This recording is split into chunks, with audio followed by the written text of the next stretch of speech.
This episode of Tales of True Crime contains adult language and graphic subject matter. Listener discretion is advised.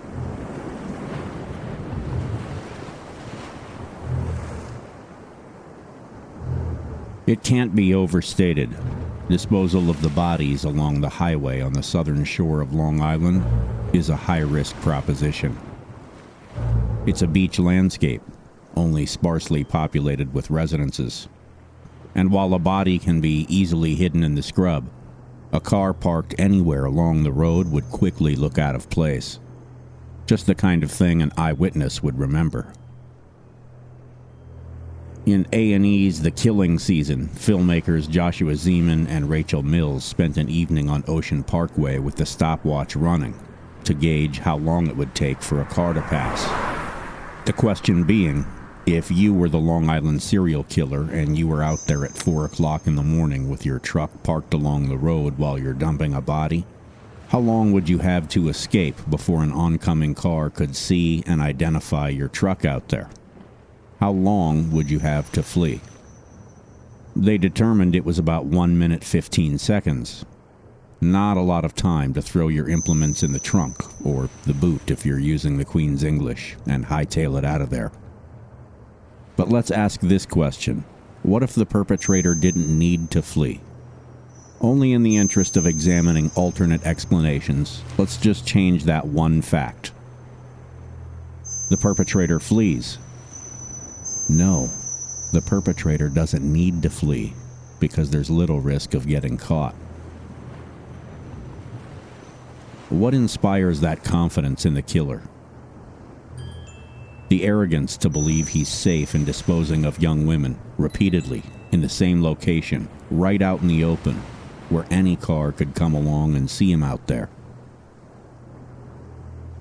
If a neighborhood resident walked her dog past the killer's car as he was disposing of a body in the brush, or another vehicle passed on the highway, and the Long Island serial killer didn't feel the need to flee, then who does that make the Long Island serial killer?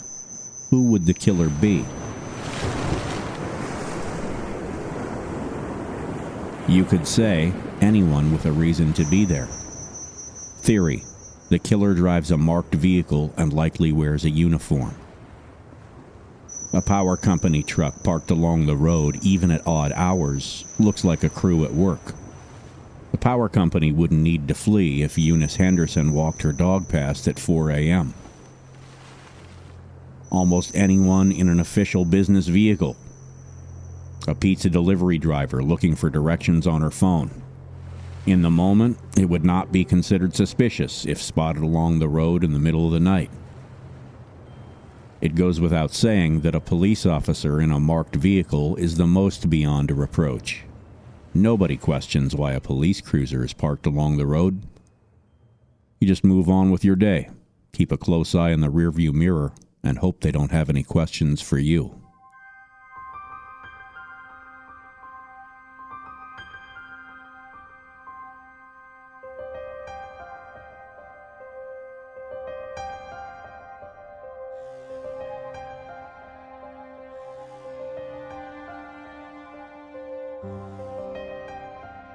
This is the Tales of True Crime podcast.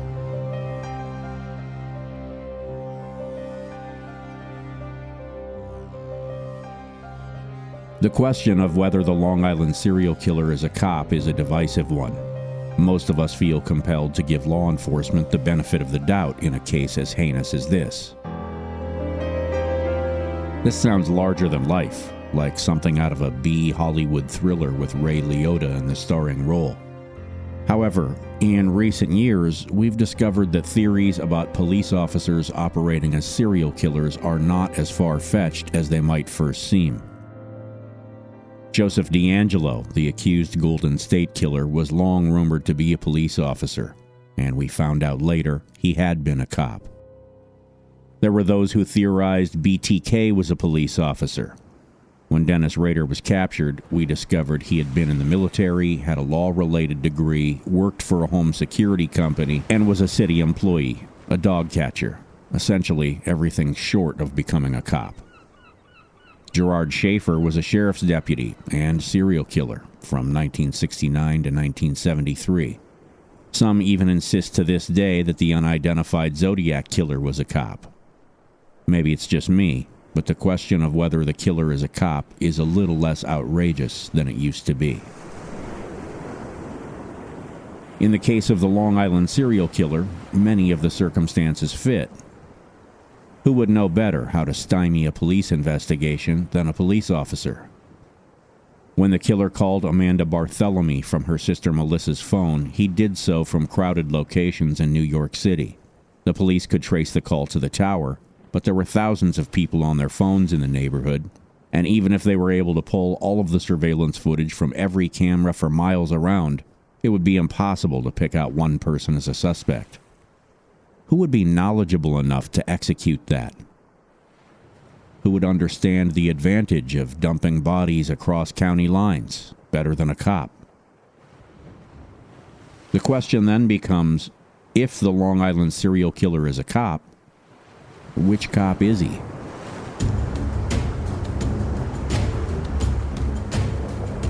As detailed by Vice in a March 2016 story titled "The Strange Rise and Violent Fall of Long Island's Dirtiest Police Chief," 26-year-old addict and sometime burglar Christopher Loeb was arrested by the Suffolk County Police Department on December 14, 2012. He had a stolen duffel bag from an unlocked black SUV, and inside he had discovered things you would expect a police officer to own. An officer's gun belt and handcuffs, for example. But that wasn't all that was in the duffel bag. The New York Times reported on November 3, 2016, the duffel bag had also contained pornography and sex toys. It was Mr. Loeb's bad luck that the SUV and duffel bag belonged to James Burke, the chief of police in Suffolk County. The Vice reporters deciphered the scene from court documents. The Suffolk County PD tracked down Chris Loeb and began roughing him up on the lawn of his mother's house. When she arrived and saw what was happening, Loeb was transported to the police station where the abuse continued. He was chained to the floor, and Chief Burke, with several alleged accomplices, beat and tortured Chris Loeb. One of the officers told Loeb he was going to rape his mother. Another threatened to murder Loeb and make it look like he had overdosed on heroin.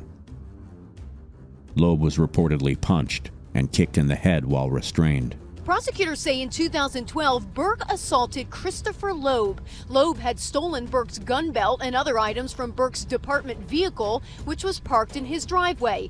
Loeb was arrested and brought to the 4th Precinct, where prosecutors say Burke repeatedly punched and slapped Loeb while he was handcuffed. Prosecutors say Burke then pressured officers who were aware of the alleged assault to lie to federal investigators. It was Burke's efforts at a cover-up that eventually exposed the entire affair. Vice reported one cop even said he would be a dead man if Burke ever discovered he had spoken to the FBI. So ruthless were Burke's efforts to keep his beating of Christopher Loeb and all of his other excesses secret. Even other cops were afraid of him and what he might do. The investigation into the defendant Burke's assault of Loeb began more than 2.5 years ago, and even knowing that the investigation was being conducted by this office along with the FBI, Burke's efforts to conceal the assault and obstruct this office and the FBI's investigation of those allegations continued in earnest. What made him do it? If James Burke was an honest cop, why would he risk his reputation and career to beat up a kid about some sex toys and porn? Why not just do the mea culpa, say you're sorry, admit your shortcomings, and check yourself into rehab? Was he concerned if word got out that he was found in possession of sex toys and pornography in the same duffel bag where he carried his work stuff, that he might be characterized as a deviant, the kind of deviant who might have other things to hide? Allegations about the beating and torture of Chris Loeb started as a grass fire, but quickly became an inferno that would burn down a corrupt county on Long Island. James Burke was charged and pled guilty in the beating of Christopher Loeb and sentenced to 46 months in prison. In 2017, former District Attorney Thomas Spota resigned when he was indicted on federal charges of obstruction in the investigation into former Chief James Burke. As of 2019, charges were still pending against more conspirators in the attack on Christopher Loeb and the ensuing cover-up. Based on the guilty plea in the beating of Mr. Loeb, we can safely say Burke was a corrupt bastard. But is he the Long Island serial killer?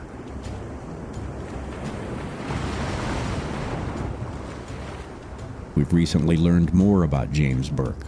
In District Attorney Spoda's trial, one witness testified that James Burke had a thing for prostitutes going all the way back to the 90s. Burke was caught having sex with a prostitute while in uniform in his patrol car. There have been many allegations against James Burke. He's been accused of declining an offer of assistance from the FBI. The agency offered to create a profile of the Long Island serial killer, but Burke, in his capacity as police chief, reportedly refused the assistance. As I told you about in the last episode, according to an investigation detailed on A&E's The Killing Season, someone edited the Long Island serial killer Wikipedia page to suggest a corrections officer named Joe Foti was the killer. Those allegations were later deemed unfounded, but the person who edited the Wikipedia entry was using an IP address registered to the Suffolk County PD. In 2016, an escort came forward and told the Gilbert family's attorney that she had sex with James Burke at more than one party on Long Island, that he liked it rough, and that he called her whore, which some consider a clue since the man who called Amanda Barthelemy also used the word to refer to Melissa Barthelemy.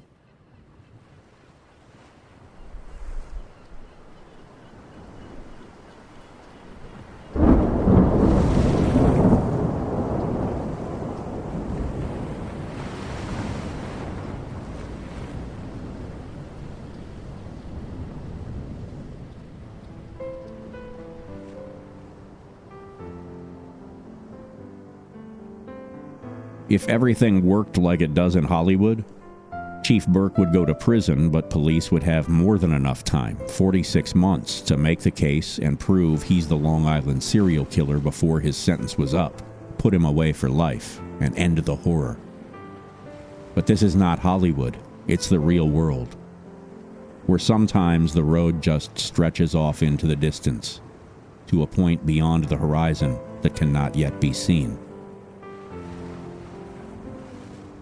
Disgraced Suffolk County Police Chief James Burke was released from prison in April 2019. At the time this was written, he had not been charged for anything related to the Long Island serial killer case.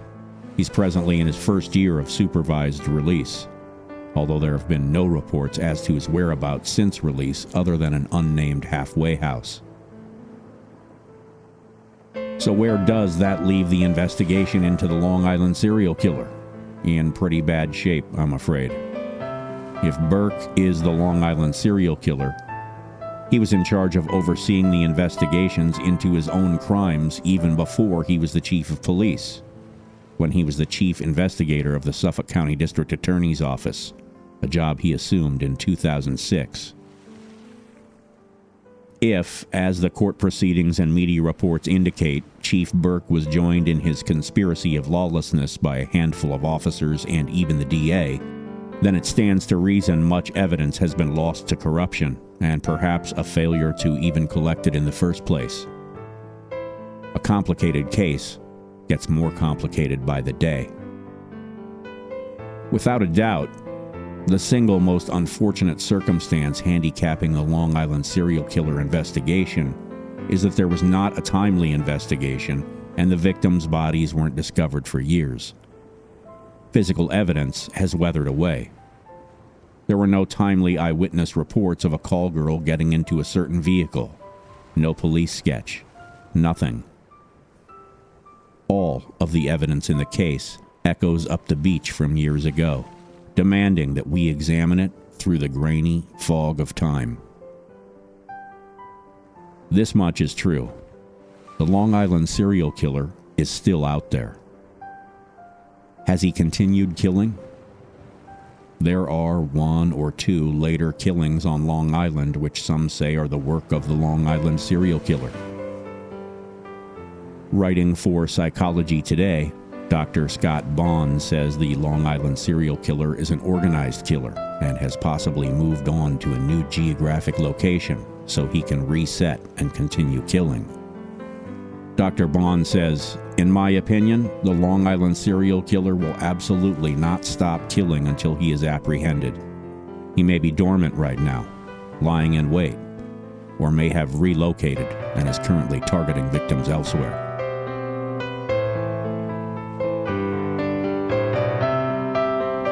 If you enjoy this podcast, please review and subscribe on Apple Podcasts because there will be more to tell on the Long Island serial killer.